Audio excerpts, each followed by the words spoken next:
My name's Damon Wilson. I'm Executive Vice President here at the Atlantic Council, and I'm just delighted to welcome all of you who are here in the room and all of you who are joining us online for this discussion and event on securing Southeast Europe, a new model for progress in the Western Balkans. I'm going to turn the floor fairly shortly to my good friend and colleague, Ambassador Marcy Rees, to do the formal introductions of the ministers that we have with us today.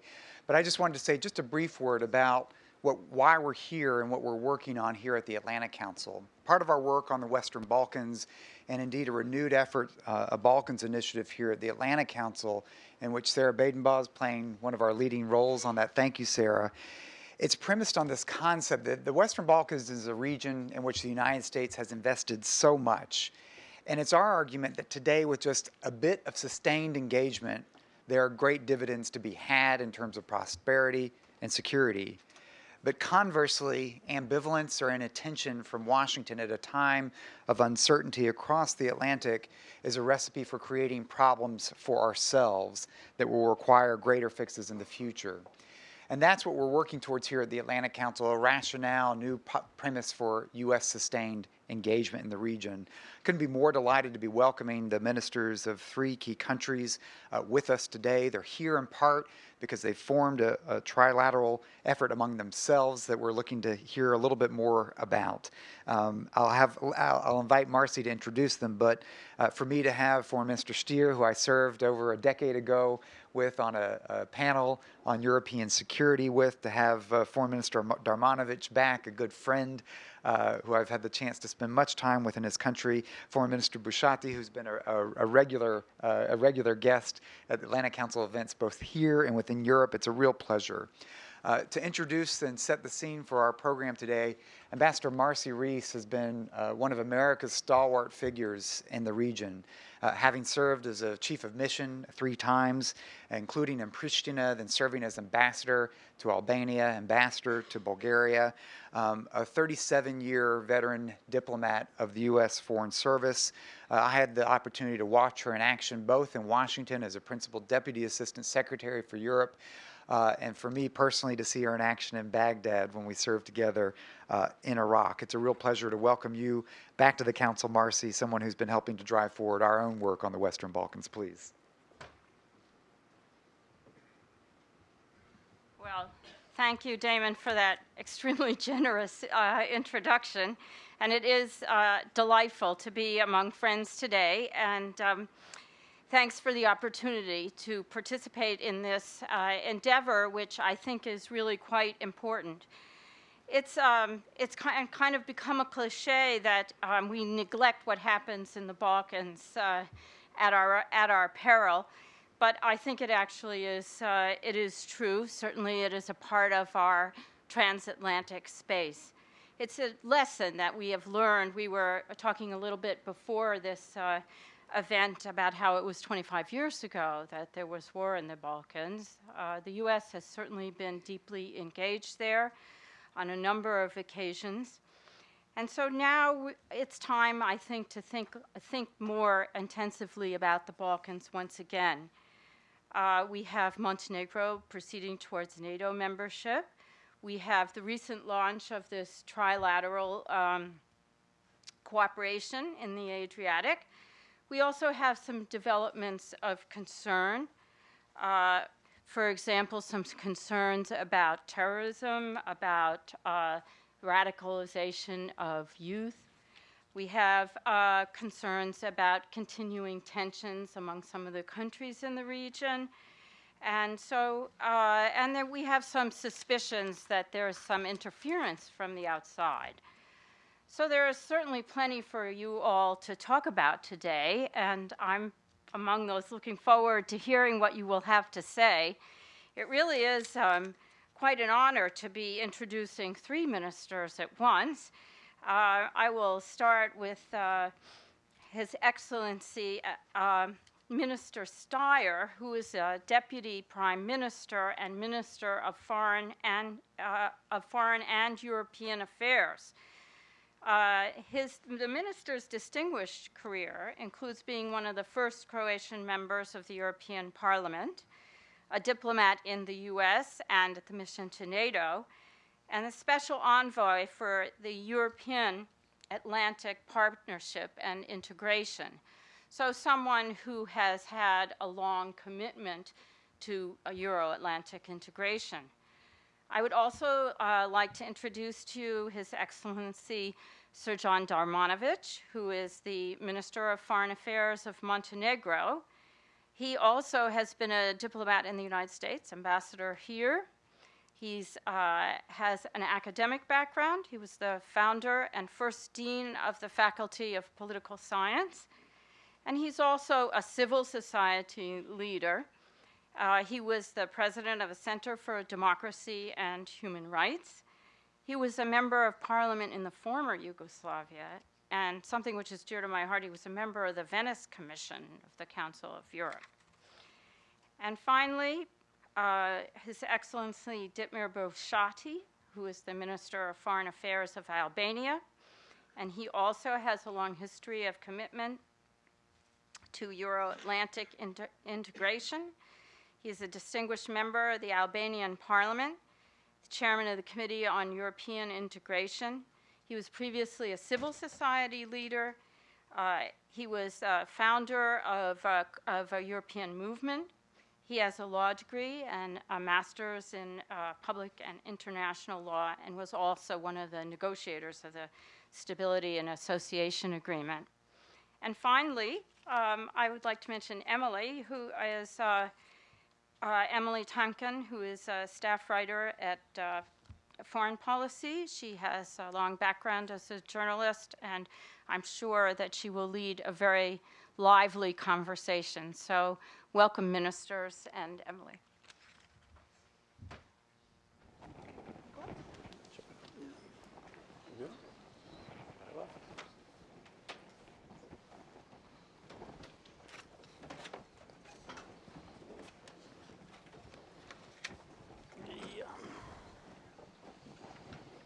All right. Hello, everyone. Thank you so much for joining us today for what will be a very lively discussion about the trilateral agreement between Montenegro, Croatia, and Albania. Before I begin, as was mentioned, I'm Emily. I'm a staff writer at Foreign Policy, and I should also mention that whether you are here and on your cell phone using wireless or watching along with the live stream, you can tweet this event using the hashtag #StrongerWithAllies. Get that trending. Okay, let's just get right to it, right? So, oh, and I should also say that we are left to right, Foreign Minister Bushati, Foreign Minister Darmanović, and Foreign Minister Stier. So my first question goes to all of you. At this joint declaration following the trilateral meeting of the ministers of foreign affairs of Albania, Croatia, and Montenegro in Split, point 3 says, "We agree that the trilateral cooperation provides a valuable platform for deepening and strengthening our cooperation in the fields of foreign and regional policy, security, and other fields of common interest." Now, rather than me reading point 4, which breaks down what those are, I was wondering if you could elaborate a bit as to specifically what challenges you believe this agreement will address, and why now? So should I start? Please. Okay. Thank you, everyone. And first of all, I would like to thank you, Damon, Marcy, and you, Emily, for hosting this event. And I hope this will mark the second round of our trilateral, because we gathered in Split in February, and we decided that we would have the second round in Durrës in Albania. But I see that Atlantic Council it's faster than we are. Secondly, I would like to thank you, because it seems that security issues and challenges that we are facing in Adriatic Europe are still issues of interest also for Atlantic Council here. And in these turbulent times that we are facing, sometimes it's quite difficult to find friends that could discuss about these topics. Very briefly, I would say that we are countries that do share more or less the same interest in the Adriatic area, that do have a record of full alignment with EU's foreign policy, especially Albania and Montenegro, because Croatia is already an EU member state. And we do have demonstrated our political will in the past years, which is our distinctiveness in comparison with other countries in the region.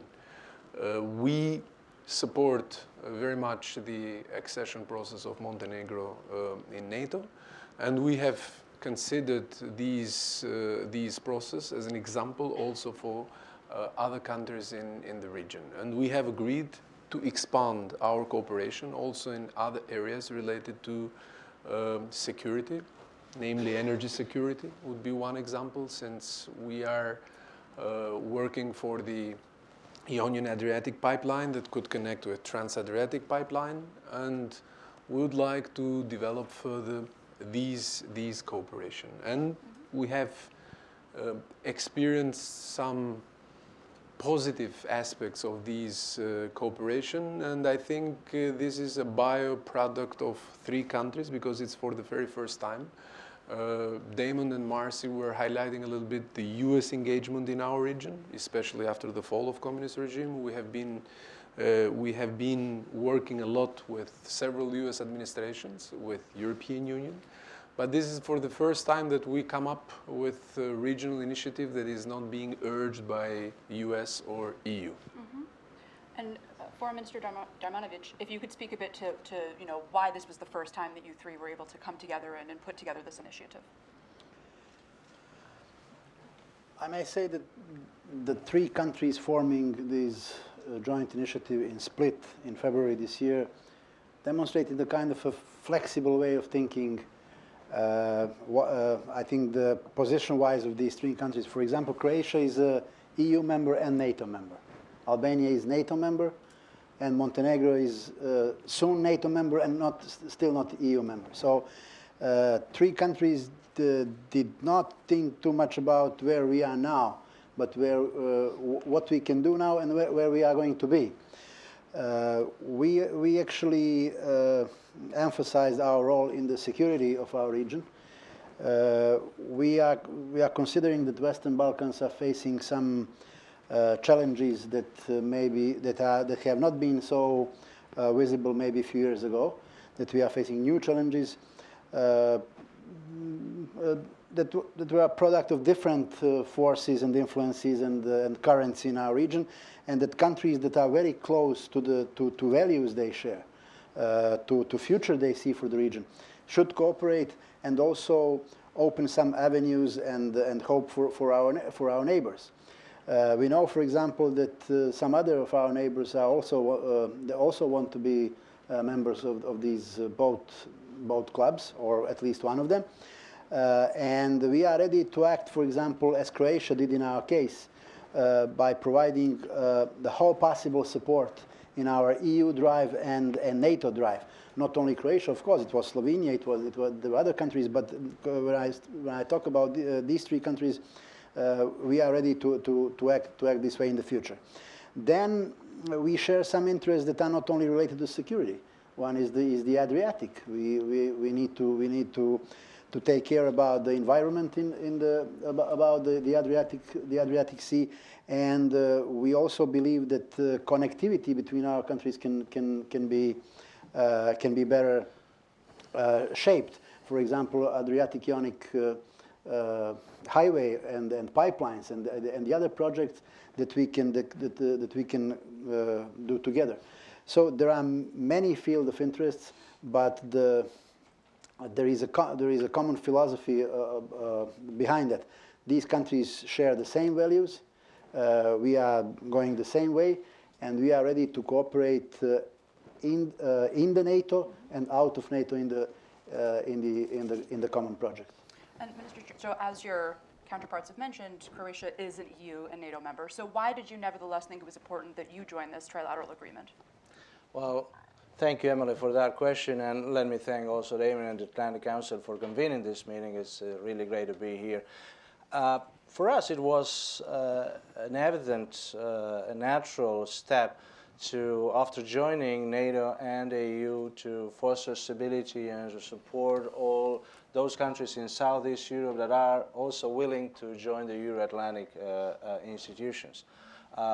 This Adriatic Trilateral that we launched in Split on the 10th of February If I have to sum it up with one concept, is that we want the Adriatic not to be or an area for some geopolitical competition, but rather an Adriatic area of cooperation among NATO allies.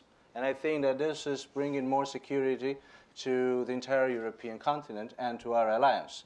And that's why we are so much supportive of finalizing the ratification process of Montenegro's accession to NATO. We've been working together, all the three ministers, but also our ambassadors, in addressing and encouraging allies to support Montenegro in that path towards NATO. We, of course, are supportive of both Albania and Montenegro in their path towards the European Union in a very pragmatic way, but also with a political support at the Council, where we do believe that the enlargement process continues to be one of the most effective tools for fostering stability that both NATO and the EU have, and we want to make use of that. Of course, as both Dietmar and Sergen explained, this Adriatic trilateral has other possibilities and dimensions for cooperation, energy, infrastructure, and the environmental protection of the Adriatic that we are sharing. So this is something that we would like to develop further, and we're looking forward to the next meeting that will be in Albania. Well, that will be the second or the third. That's less relevant. But I think that coming here to the Atlantic Council here in DC on this occasion is already sending a very good signal. Great. So that was a lot, and I'd like to sort of unpack some of it now. So first, to Montenegro, to Minister Darmanovic. I believe it was in the Wall Street Journal in February that you said you expected Montenegro to be able to join NATO in May. You're now here in the States, you're taking meetings. Is the times table still that, do you think? What is your sense? I believe so, of course. Mm-hmm. We are witnessing here a rather complicating process of the ratification, but we don't have any doubt about the outcome.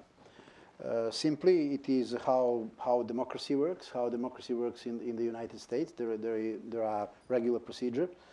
There is regular procedure. The Senate, the Foreign Relations Committee of the Senate voted twice about our protocol of ratification, both times by the unanimous consent. And when Senate tried to finalize it by the so-called hotline procedure and the unanimous consent, one of the senators, Senator Paul, had a problem with it. He made an objection. In a democracy, it's not easy to get 100 out of 100 people to vote for anything. We respect that anybody can have its own understanding or philosophy of how NATO should work, how it should enlarge, and even what is the role of the United States in the alliance. And we actually now have a fact that Senator Paul objected for the unanimous consent. Maybe it is not the end of these efforts, but probably the whole stuff is going to end up by, at some point, sending it to a vote in the floor. Voting in the plenary is normal in the democracies. We are quite confident that once it comes to a vote, it will be 98 to 99 votes in favor, as it has always been, because the NATO enlargement has always had strong and huge bipartisan support in the United States Senate, and we don't have any doubts it is going to be the same way this time. But we have to be a little bit patient, because NATO summit is in May, and it is very difficult for me to imagine that the leading country of NATO and the kind of leader of the free world is not going to finalize its procedure before the NATO summit. I do believe everything is going to work quite okay. As a quick follow-up to that, in a Time article in February, your prime minister, I believe, was giving an interview, and the interviewer said, you have no Air Force, you have no military academy, you have no Coast Guard, you have 2,000 active personnel. Why should you be a part of NATO? And the response was, we're in the Adriatic and we have the port of Bar, which are two important points. But to those who are increasingly skeptical in the United States today about the role of NATO and NATO enlargement and defense spending in the US and so on and so forth, what is the argument that you make? I'm sure it's familiar to all here, but just in case it's not to some watching on the live stream or tweeting along, #Stronger with Allies, what is the argument that you make as to why NATO should include Montenegro? If the world would consist only of huge countries, probably it would be a different world. There are also small countries, as we are, or maybe all of us, that also can contribute. For example, all three of our countries are very devoted members of anti-terrorist coalition in Afghanistan, now anti-ISIS coalition. We share the same values. We have never strived to be members of EU and NATO just because to become a member of two privileged clubs. For us, it is both alliances are also a community of democracies, community of values we share and we want to share. And particularly in our history, it is for the first time that becoming a member of NATO and subsequently member EU, Montenegro is going to take its definite departure to the West, not only geographically, but in the terms of values. So our citizens have been quite aware about that when they voted on independence in 2006, because those who voted in favor of Montenegro to become independent knew very well that if the vote for independence is vote for EU and NATO membership. So it was not sudden decision. It was not a decision from yesterday. It was a decision from 11 years ago. We contributed, as I told you, in different coalitions. We are a very multi-ethnic society that brings multi-ethnicity as a philosophy of life with a strong protection of minorities. We have very good relations with all neighbors. We contribute to the stability of the region that way, and we should not forget geography completely. Montenegrin shore is the last piece of shore in the Adriatic that is not under NATO shield. One we are in, the gap will be filled. So it should not be taken completely out of the consideration. And Srdjan, if I may add something to this, I mean, this very clear Euro-Atlantic vocation of the government of Montenegro was also one of the reasons why at the very same day of the parliamentary elections in Montenegro there was an attempted coup d'etat, and which wanted to derail actually this Euro-Atlantic path of the country. And I think that it's also our responsibility in the alliance to say we will support Montenegro, we will accept the will of the Montenegrin people, and that will has been expressed in such a way that they want to see Montenegro acceding NATO. And I think that we need to give our answer to that in a positive way. Of course, I mean, look, when it comes to our relations, Srdjan has been minister now for 3 months. 3.5 months. And you have been in Croatia already 4 times. So you see how much we have increased our cooperation with Ditmir as well. We are regularly meeting. And this is an added value that really gives strength to the alliance. Just remember that 25 years ago, actually, for example, in December 2016, this is something that we mentioned several times, the city of Dubrovnik was bombed. It was the biggest, actually, bombing on the 6th of December. 1991. In 1991. And it's also Veterans Day in the city of Dubrovnik in Croatia. And we are very proud of our veterans. But we are also very proud of the process of reconciliation that we have developed with Montenegro afterwards. And now to have these 2 countries as allies, I think this is sending also a very strong message. And we need to build on that. Can I add something? I was going to ask, yes. I just need to add something that defense spending is very important, and nobody is questioning that, and also military capabilities. But we need to take into consideration also the political aspects and the rule of law related reforms to these accession process. And Montenegro, it's a case in point. Last 2-3 years, we've seen Western Balkans, which is bigger than our three respective countries, acting as security providers for the European security architecture. We were confronting with the massive refugee crisis, and the way how we coordinated with each other our efforts, but also with EU member states, proved to be rather successful. The way how we were cooperating with each other in terms of law enforcement agencies, intelligence services, on countering violent extremism, radicalization, ISIL, all have an effect also about the notion of European security architecture. So one needs to take into consideration also these aspects and not count how many ports and how many aircrafts we do have, because at the end of the day we are speaking about a political organization, and if we see these three countries that are sitting here today, we have seen that the trajectory of the reforms have been quite successful when we were in the process of approaching NATO or EU. And we need to consolidate this trend. I remember 2 years ago where I was more or less in the same panel where we were discussing about the consolidation of the European project. So Montenegro's accession into NATO is part of consolidation of this European project, I believe. Thank you.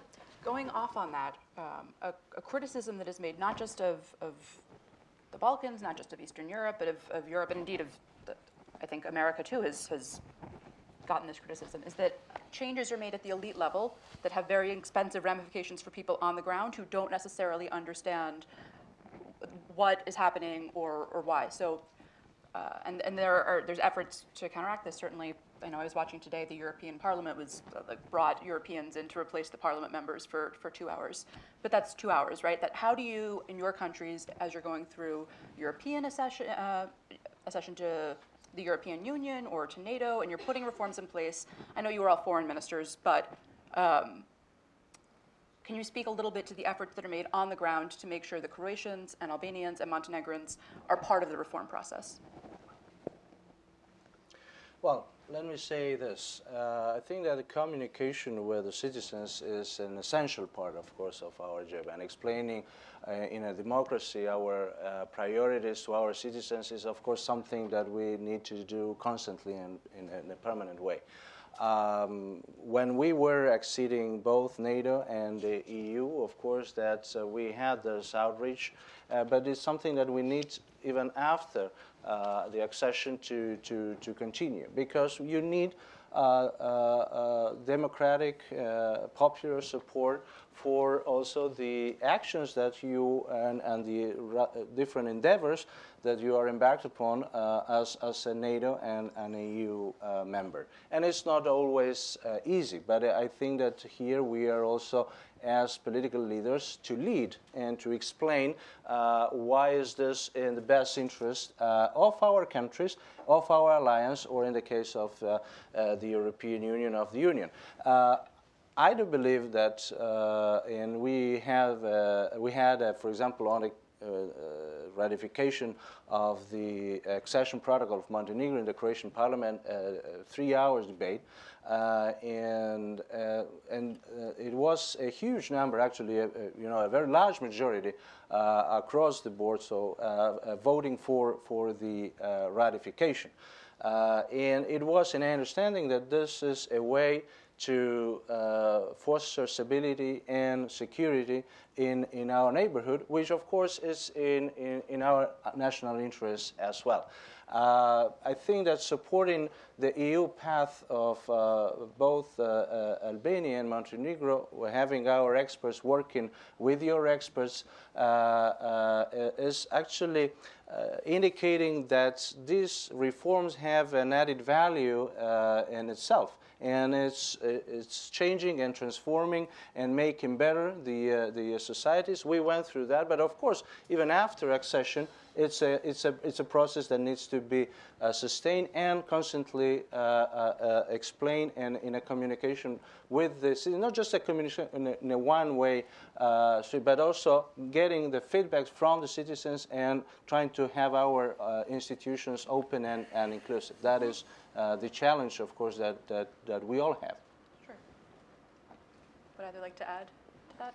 No, I would like to add something which is quite peculiar in the case of Albania, where the support for NATO membership was like 90%, and now also the support for EU accession process is like 85%. So if you see the figures, European Union nowadays it's more appealing and more attractive outside European Union. Mm-hmm.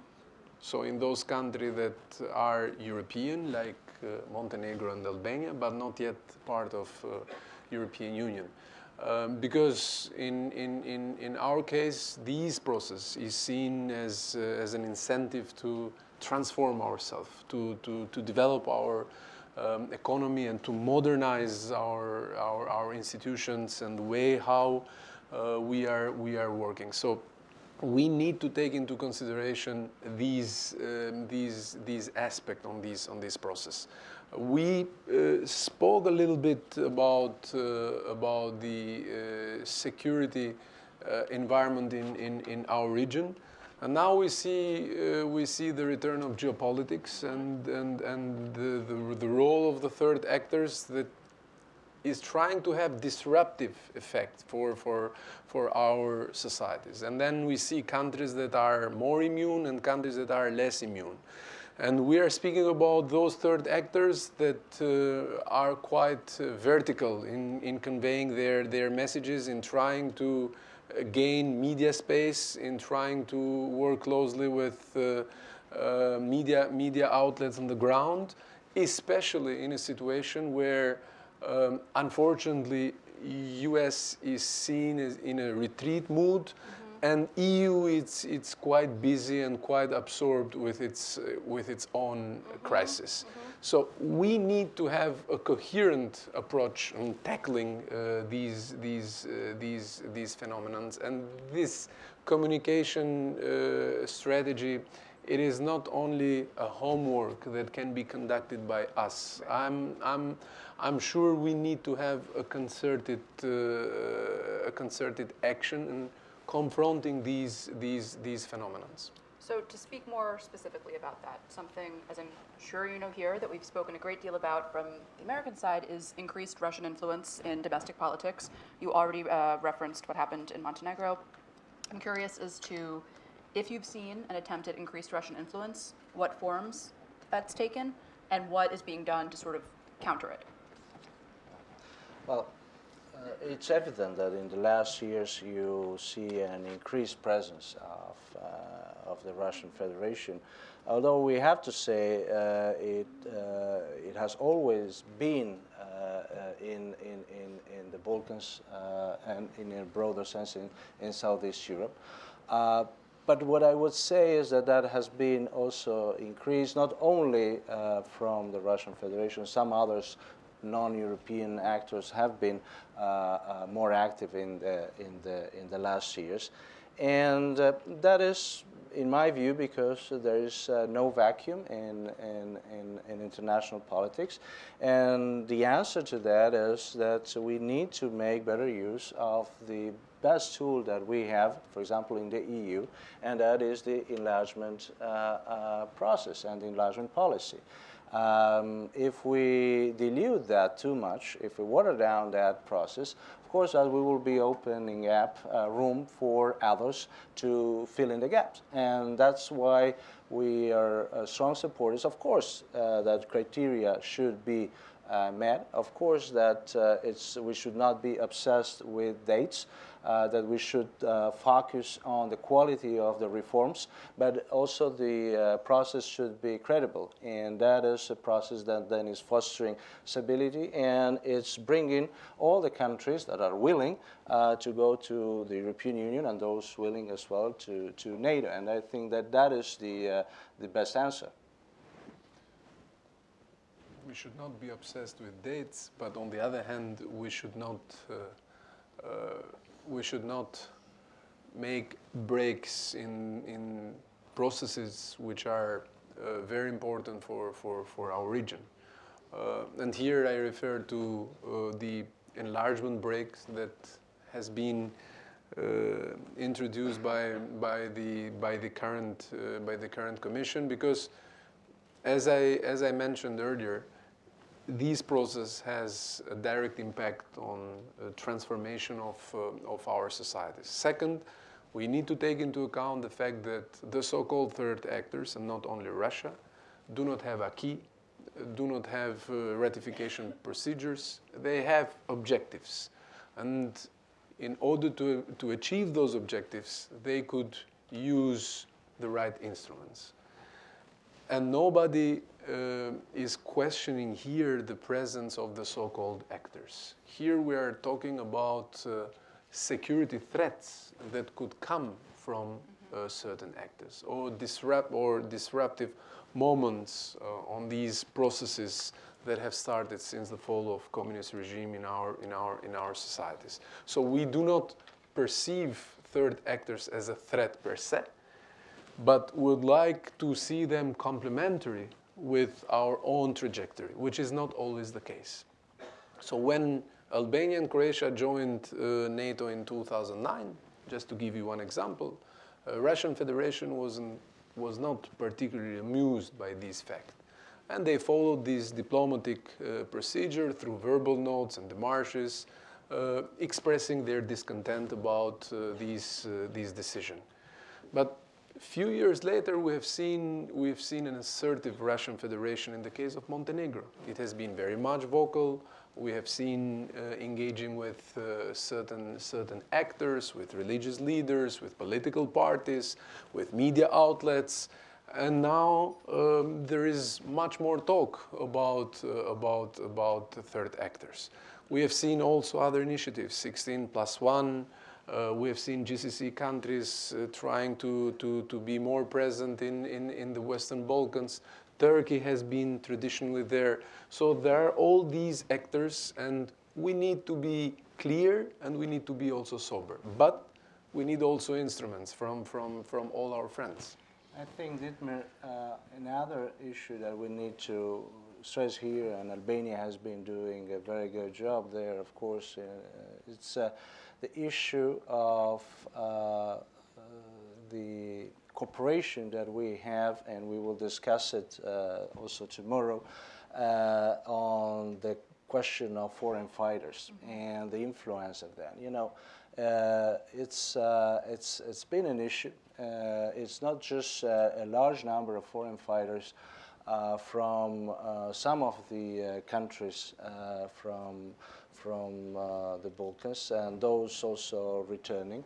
And this is something that we also need to pay attention. We, of course, as a first neighbor to Bosnia and Herzegovina, pay a lot of attention to this, work very closely with the institutions in Bosnia and Herzegovina.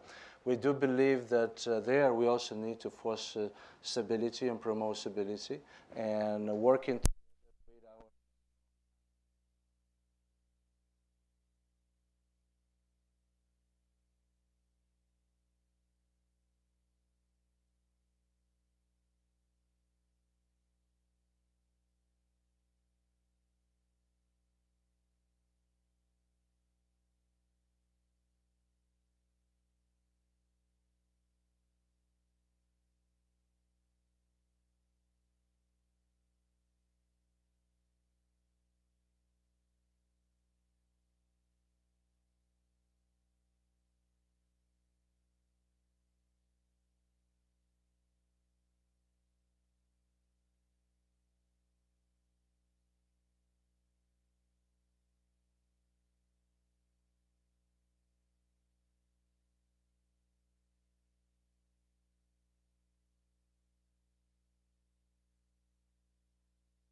pro-NATO majority, and it will be demonstrated once we are going to a vote in the ratification of the protocol in our parliament.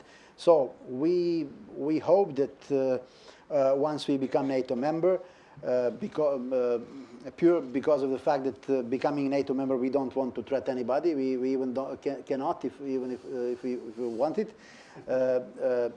Russia will just adjust to the situation and accept that it is not the end of the world in the Balkans to have one small country being member of the North Atlantic Alliance, and we can have build our relations on a different base that it has been connected with all very unpleasant events around our October elections. Thank you all for that answer. There's another external pressure on the world right now, but on your region specifically, and that's the refugee crisis, right? The Balkan route was a major route through which refugees came to Europe. Obviously, that's been closed off, but the problem is not going away, right? And warmer months are coming. So one, what steps are your countries taking to deal with the refugee crisis? But then two, what support do you feel you need and are perhaps not getting from either the European Union or from the United States or for the broader, because this is not a Balkan problem, right? This is an international issue. Do you feel that you're getting sufficient support from the wider world? And if not, what do you need? Well, as you have said, the so-called Balkan route has been closed, and two major issues were very important in order to achieve that, and that is the better coordination and cooperation among the countries along that route all the way to Austria, and that has been achieved, and that needs to be preserved and developed further. And we have a good cooperation, regardless whether a country is in the EU or is in the process or is an aspirant or a candidate, but we have that cooperation and we need to preserve that. And the other major, of course, event is the EU-Turkey statement. And in this regard, we need to pay attention to the new developments. We do believe that we need to keep a channel of communication with Turkey. That's our position. We were always opposed to those saying that we need to just close the doors for the accession negotiations. We think that we need to keep that channel of communication open. Of course, that there are many implications for that, but we need to be and to pay a lot of attention. The key issue, of course, is the security of and managing the border, especially in between Greece and Turkey there, in order to avoid this smugglers, etc. Doing this is unfortunately business taking advantage to a very difficult situation, which is unacceptable from any point of view. And unfortunately, we also need to say here that there is another route, the Central Mediterranean, that continues to be very, very active. And for that reason, we need to pay far more attention to the situation in Libya, working with other regional actors. We've been meeting with, for example, the Egyptian foreign minister and having increasing the cooperation with Egypt, which can play definitely a very positive role there. So that's what I think that it's describing the framework of the activities in order to avoid any future crisis. So you've written a note. Yes.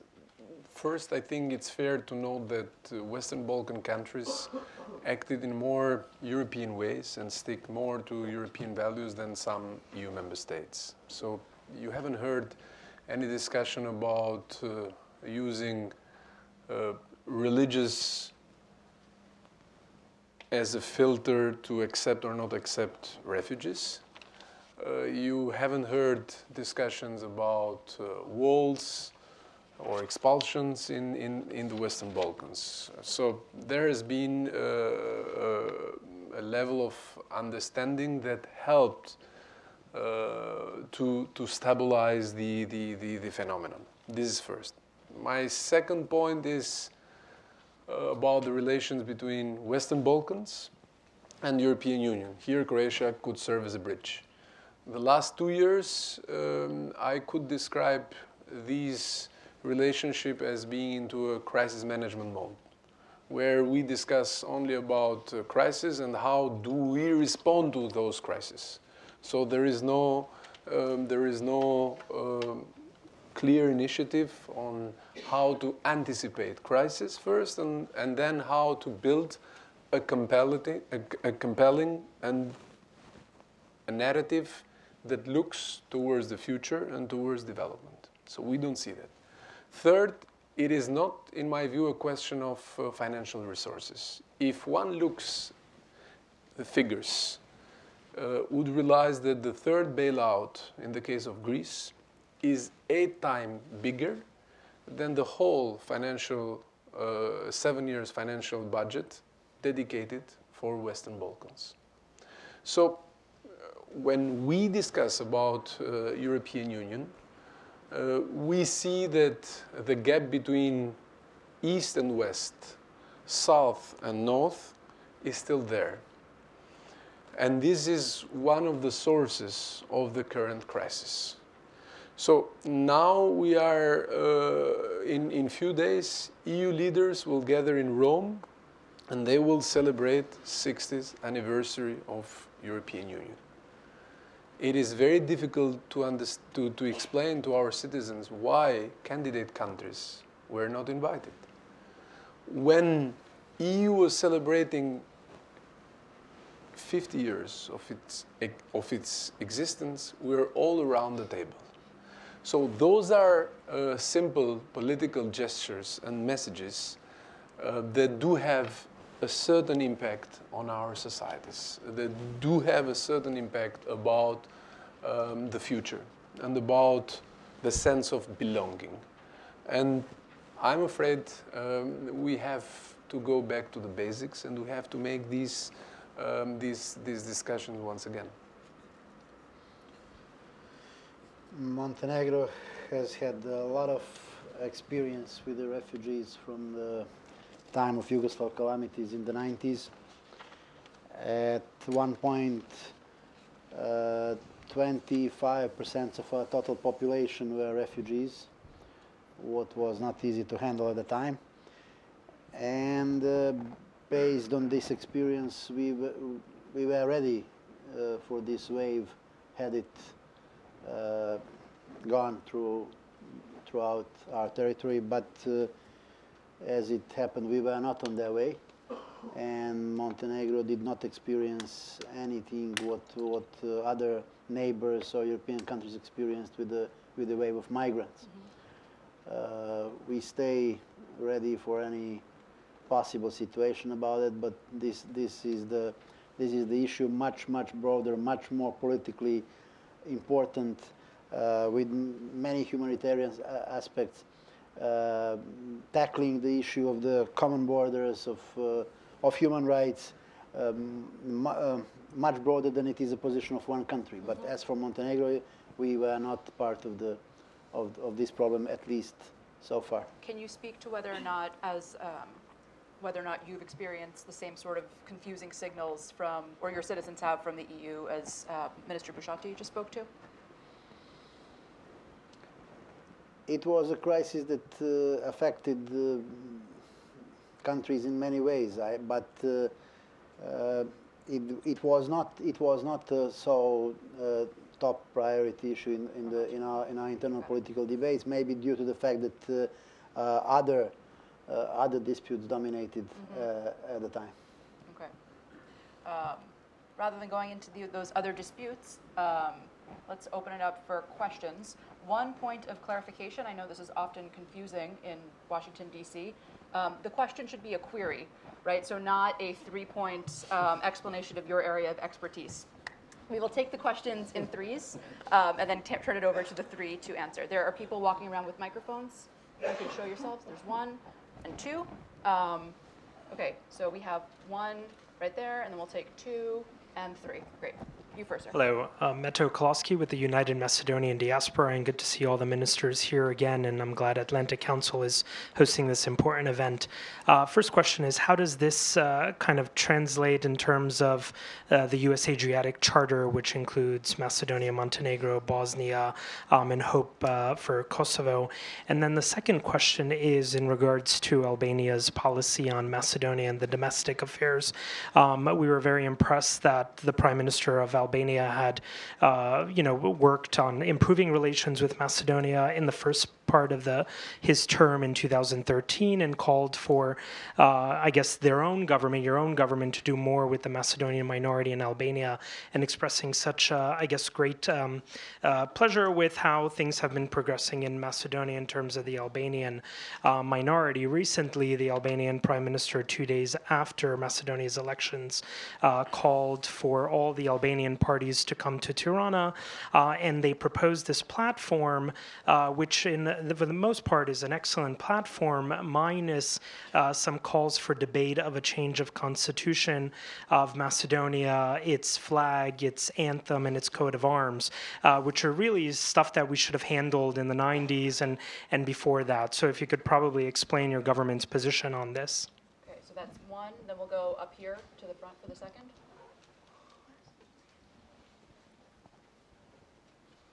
Fran Burwell, Atlantic Council. I would also like to hear how, first off, congratulations on the trilateral declaration. How do you intend to use it to push forward some of the countries, some of your neighbors who are lagging? And Bosnia in particular, which has been just stood still for a while. Also, I'd like to ask you, you mentioned about Turkey and refugees, and we've spoken quite a bit about Russian influence in your countries, but what about Turkish influence? And how has that changed with the growing escalation of tensions between Fethullah Gulen and the government in Turkey? Thank you. Okay, and then for the last question of this round, if we could go to this gentleman back here in the blue shirt with the, so you, sir. Yeah. Mm-hmm. Just wait for the microphone. And the yes. Hi, Bob Eichord from the Global Energy Center at the Atlantic Council. You mentioned energy security as one of the areas that you want to work together on. And you're all members or have been involved since the beginning of the energy community. So I wanted to say, as both a pre-accession as well as for energy security broadly, has it been effective? Do you support it going ahead?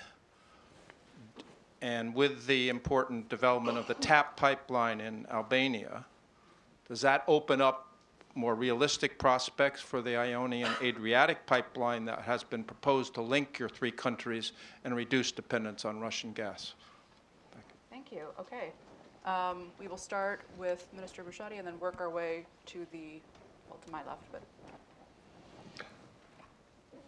I believe I explained the position of my country as far as this trilateral is being concerned. So this is not a substitute to other forms of regional cooperation. It is not being directed against any country in the region. It's not an alliance pro certain countries and against others.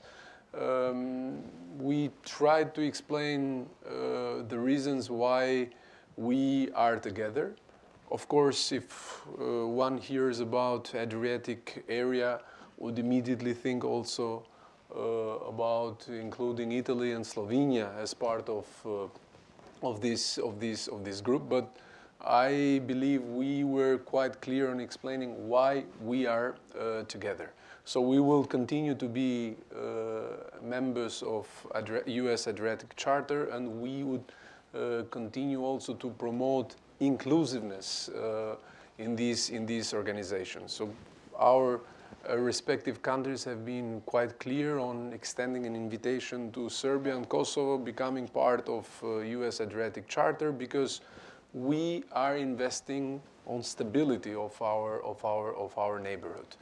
The second question in relation to our position in Macedonia. I hope it was an error coming from a Macedonian when you called Albanians living in Macedonia a minority. Here, I strongly disagree with you, as the entire international community is disagreeing with you if you would consider Albanians living in Macedonia as minority. Albanians living in Macedonia are one of the two main constituent ethnic groups, together with Macedonians. And we have always invested about stability and territorial integrity of Macedonia, as we have been working with Albanian political factor for strengthening their cohesion and for the appropriate implementation of Ohrid Agreement.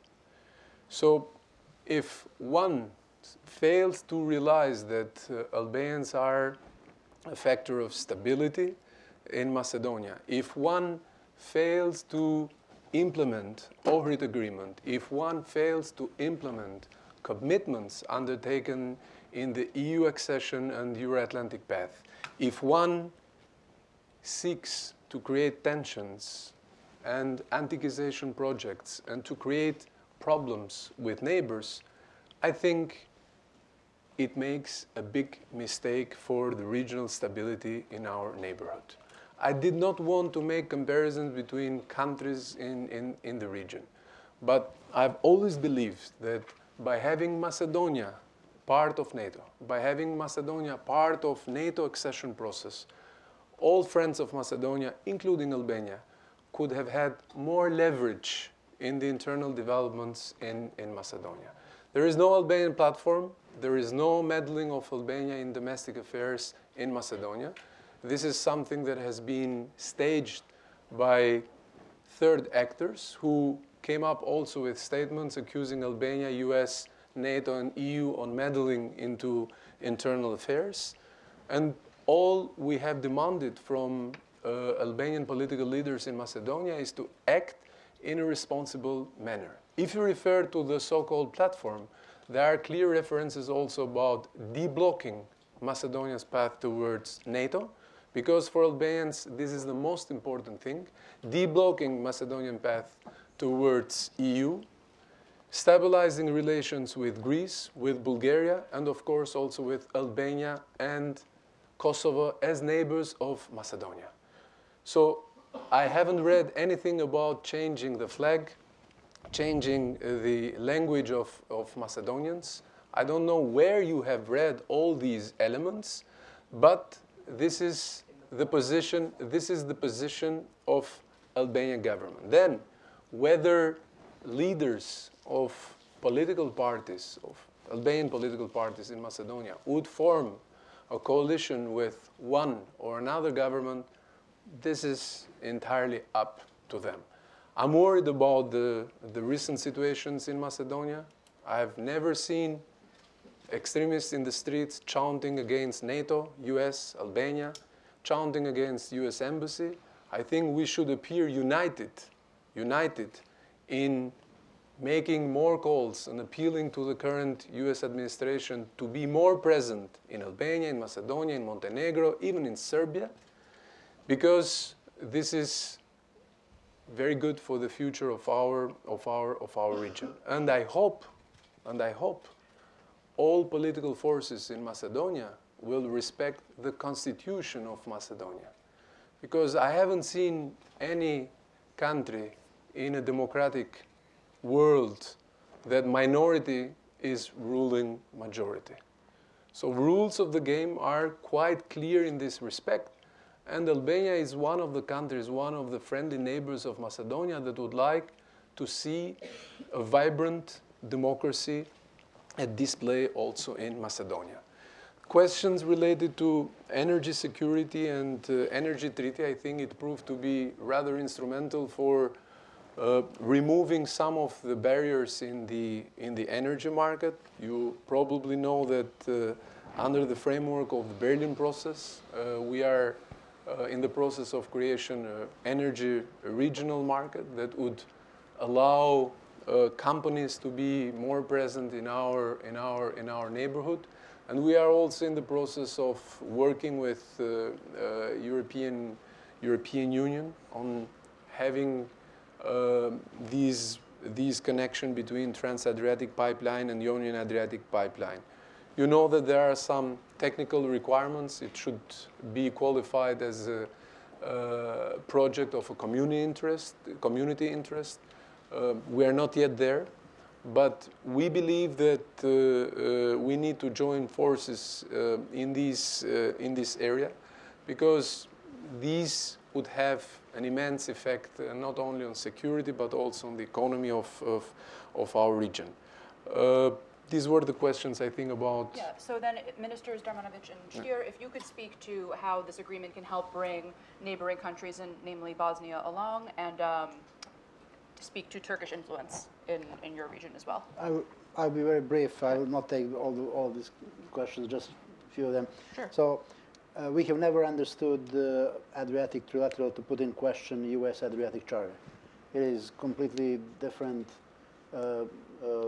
way of how we are doing things. This is the initiative among 3 de facto NATO members, 2 current members, and 1 would-be member in the Adriatic Rim, and we stay completely faithful to the U.S. Adriatic Charter and very open to the new members when it comes to the decision making. As for the Turkish influence, we are not speaking in Montenegro about Turkish influence. We have excellent relations with Turkey. Economically and politically, Turkey is one of the big investors in Montenegro. We have a very good political understanding. We have cultural ties. We should not forget that part of our cultural heritage comes from the Ottoman Empire.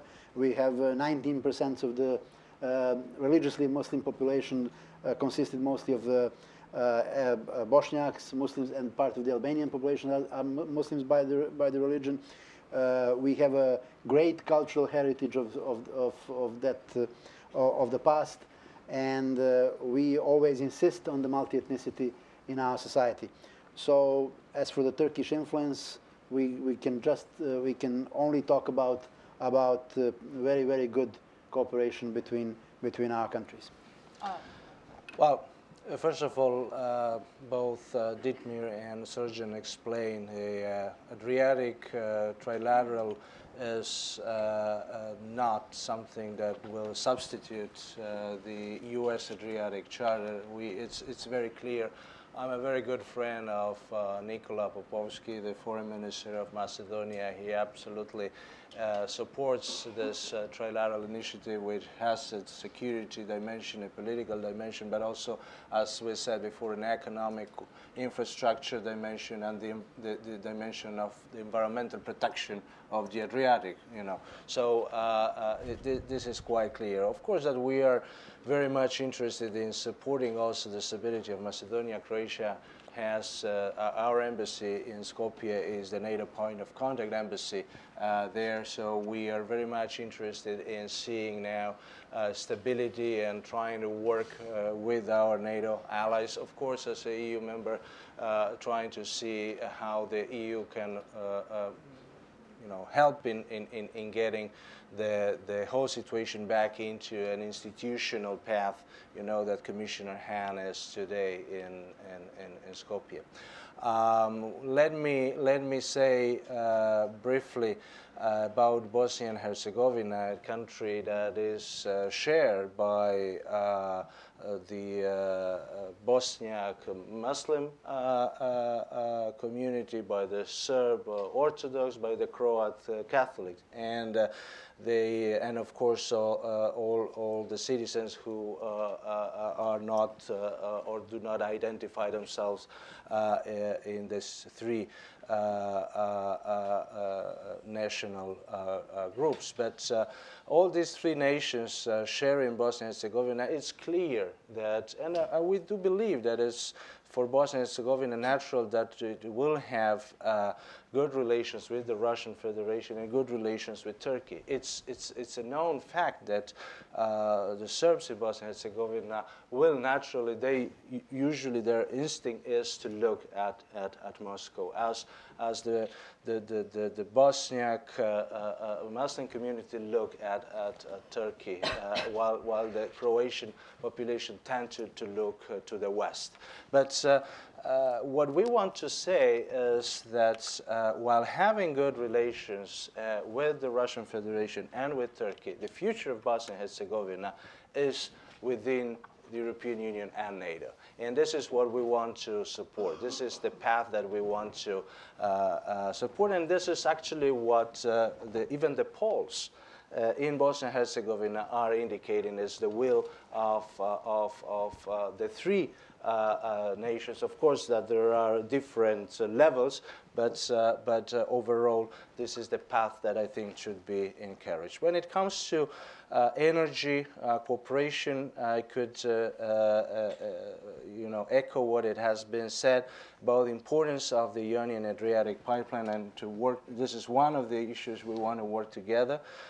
We have, of course, the common interest in diversification. That's why, for example, Croatia is building the LNG terminal in the northern part of the Adriatic that could help to this diversification. So I do believe that our Adriatic trilateral in this sense can be an added value also when it comes to energy security. Okay, we will now turn to this side for questions. So do we have, may I see your watch? May I see your watch, please? I don't have one. Oh, gosh, okay. We have very little time left, so if you have a question from this side, please raise your hand. Yes. Thank you very much. I congratulate the organizer for putting together three very impressive persons to talk about extremely important problem. Personally, I was privileged to work or communicate with all three of them in different capacity. Currently, I am a senior international affairs advisor at the Square Patent Box. And let me say two things that I very deeply believe. Number one, Montenegro should be admitted to NATO immediately, urgently. Why? Not only because of Montenegro, if you want me, not primarily because of Montenegro, but that is to secure one part of the world that can be secure. And the rest of the region, cannot be so easily secure, unfortunately. Let me go a little bit step further. I'm afraid that anyone who would exclude the future war in the region, it's rather naive. When I look back in the 90s, there were less elements to predict the war than now. And the players were not the same. The two big countries that we are mentioning right now and that the ministers were mentioning played constructive role, both Turkey and particularly Turkey, even Russia. They both support Dayton Peace Accords. Right now, we have a bigger interest, and when one of the ministers said that what we have in Bosnia and Herzegovina is inactivity. Yes, we do have inactivity of European Union, or they are trying to pretend status quo. There is no status quo. United States, as you know, doesn't have new policy on that, and meanwhile, two other big powers are using entire Balkan, but particularly Bosnia and Herzegovina, to establish their position in the New World Order. So my concrete question would be for all three of them, if they are to recommend, I believe that they will do, to their host here in the United States, how to proceed and what to do in Bosnia and Herzegovina, what would be those recommendations? Because just to remind, the war was stopped in the moment when the United States was involved. War can be prevented if the United States is involved. Thank you. Okay, so your question is how would these three recommend the United States proceed in Bosnia and Herzegovina? Okay. All right, I guess we will end with that. I might broaden it a bit. So we'll start with you, Foreign Minister Stier, and then work this way. So how to proceed in Bosnia, your recommendation to the United States. If you would like to take it a step further and say what would your recommendation be to the United States right now more broadly, you are welcome to do that. Well, I think that when it comes to Bosnia and Herzegovina, it's very important, as I said, that the United States working together with the European Union supports what I would call a dual-track approach. It's good that so far we have been focusing on the socioeconomic reforms. But this is not enough. We saw recently in Bosnia and Herzegovina how this question of the genocide case before the International Court of Justice created an institutional crisis, how easy it is to have destabilized the country.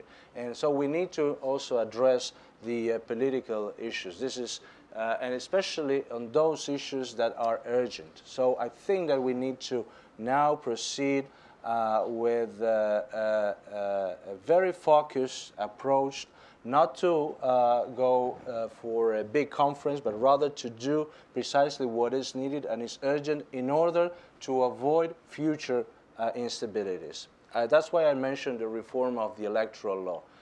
Why? The Constitutional Court of Bosnia and Herzegovina in December last year said that this law, this electoral law, is discriminating. So it's not guaranteeing the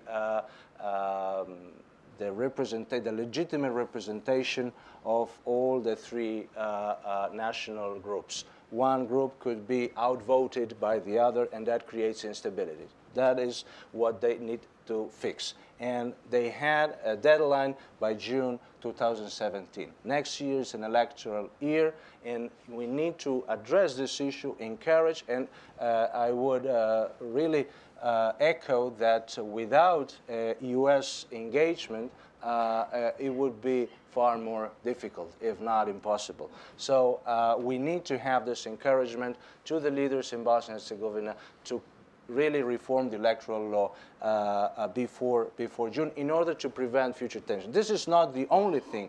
Of course, that there are many other issues that it comes to the rule of law, to the judicial system, to how to make the decision-making process more effective. But I would say this is what is urgent. And in this sense, I think that supporting this reform, this is essential for moving the country forwards also to the European Union and to the activation of the membership action plan for NATO. I do believe that this is also something essential.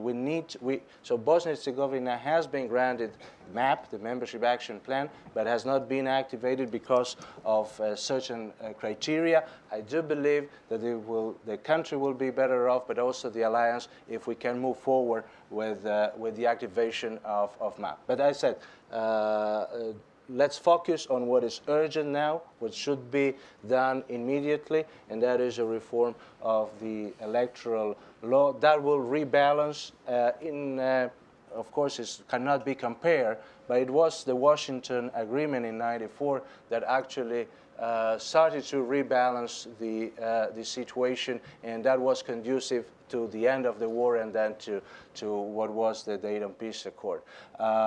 Today, the situation needs also a rebalancing act, and that can be done through the reform of the electoral law in order to have more stability, in order to have the equality and the legitimate representation, but also with this, the functionality and the progress for the entire Bosnia and Herzegovina.